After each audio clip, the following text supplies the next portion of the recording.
June 11th, 2020. When you become aware. When they become aware of their sin, they must bring an offering for their sin.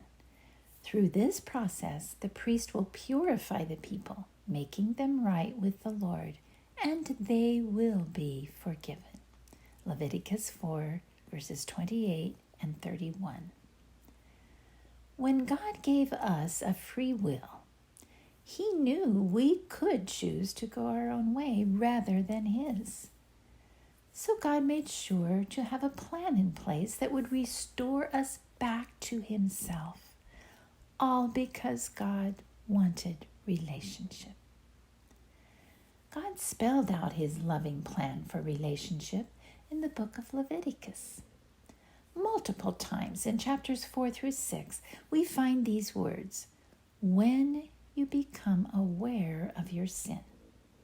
And it's always followed by instructions for making a specific sacrifice. It didn't matter whether the person had sinned intentionally or unintentionally. If they obeyed God's instructions, they received a reward so important that it was repeated 10 times.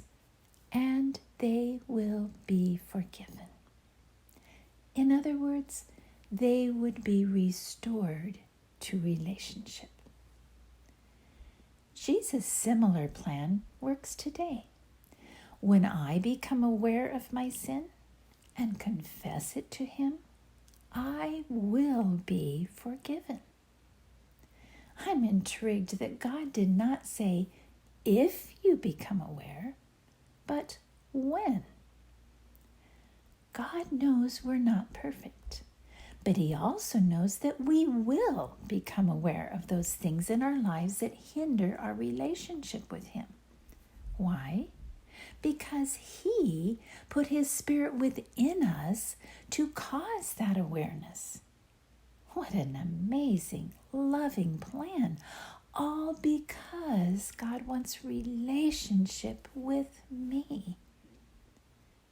Lord, I never want my junk to hinder our relationship.